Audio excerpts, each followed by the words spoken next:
Welcome AJ maths. எடுத்துக்காட்டு 1.4 a = 3 4 7 8 மற்றும் b = 1 7 10 எனில் கீழ் உள்ள கணங்களில் எவை a இலிருந்து b க்கு ஆன உறவை குறிக்கிறது. உறவு கேட்டிருக்காங்க. இங்க பாருங்க r1 r2 r3 ரிலேஷன்ங்கறனால r1 r2 r3 கொடுத்துட்டாங்க. மூணு உறவுகள் நமக்கு கொடுத்துருக்காங்க. இது உறவை குறிக்குமா அப்படின்னு கேட்டிருக்காங்க. a இலிருந்து b க்கான உறவா அப்படின்னு கேட்டிருக்காங்க. இப்படி கேட்டால என்ன பண்ணிடணும்னா ஃபர்ஸ்ட் நம்ம செய்ய வேண்டியது a cross b தான். a cross b கண்டுபிடிச்சிடணும். ஓகேயா? a cross b ங்கும்போது ஃபர்ஸ்ட் யாரை எழுதிக்குவோம்? a எழுதிக்குவோம். 3 4 7 8. அடுத்து cross b யாரு? 1 7 10. ரெண்டு பேரும் எழுதிட்டோம். இனி கிராஸ் பண்ணுவோமா? இது ரொம்ப இந்த கிராஸ் மல்டிபிகேஷன் ரொம்ப ஈஸி. ஏன்னா பேரா பிரித்து எழுதிடலாம். இங்கே பாருங்க 3 ஓடி 1 சேர்ப்போம், 3 ஓடி 7 சேர்ப்போம், 3 ஓடி 10. அப்போ 3, 1 நெக்ஸ்ட் 3, 7 நெக்ஸ்ட் 3, 10. மறுபடியும் என்ன தான் பண்ணுவோம்? 4 கூட இதே மாதிரி செய்வோம். அப்போ 4, 1 நெக்ஸ்ட் 4, 7 நெக்ஸ்ட் யாருப்பா? 4, 10. அடுத்த செட்டு பார்ப்போமா? அடுத்து யாரு? 7, 1 7, 7 7, 10. 7, 1 நெக்ஸ்ட் 7, 7 7, 10. அடுத்து யார் இருக்கா? 8 இருக்காங்க. 8 இந்த மூணு பேர் சேரும்போது 8, 1 8, 7 8, 10. ஓகே, நம்ம கண்டுபிடிச்சிட்டோம்.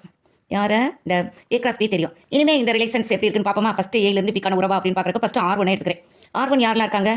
r1ல் நமக்கு யாரெலாம் இருக்காங்க? 3, 7 அடுத்து 4, 7 நெக்ஸ்ட்டு 7, 10 8, 1 அப்படின்னு இருக்கா? இதில் பாருங்கள் யாரெலாம் இதுக்குள்ளே இருக்காங்க. இந்த r1 a cross b-க்குள்ளே இருக்கான்னு பாருங்கள். 3, 7 இருக்குது. ஓகே, 4, 7 இருக்குது. அடுத்து 7, 10 இருக்குது. 8, 1 இருக்குது. ஸோ r1 எதுக்குள்ளே தான் இருக்குது?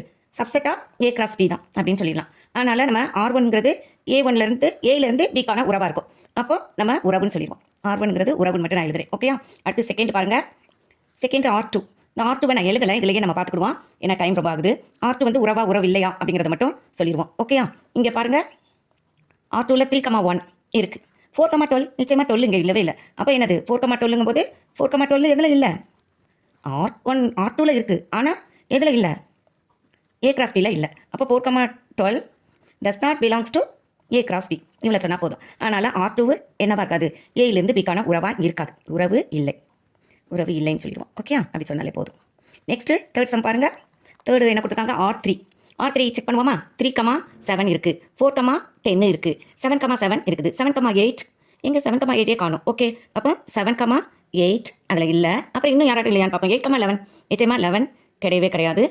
ஸோ இங்கே அதுவும் இல்லையா? ஓகே, போட்டு நான் எழுதிக்கிறேன். 8, 11 எதில் இல்லை? இந்த a cross b-ல இல்லை. சரி, அடுத்து பார்த்துருவோமா? 8, 7 இருக்குது. அதே மாதிரி 8, 10 இருக்குது. ஓகே, இந்த ரெண்டு பேரும் தான் இல்லை. இவங்க ரெண்டு பேரும் does not belongs to a cross b. அதனால் என்ன இல்லை? r3 என்னவா இருக்காது? a to b-க்கு உறவாக இருக்காது. உறவு இல்லை அப்படின்னு சொல்லி முடிச்சிடலாம். ஓகே, இது 2 மார்க்கில் கேட்கலாம். நல்லா பார்த்துக்கோங்க.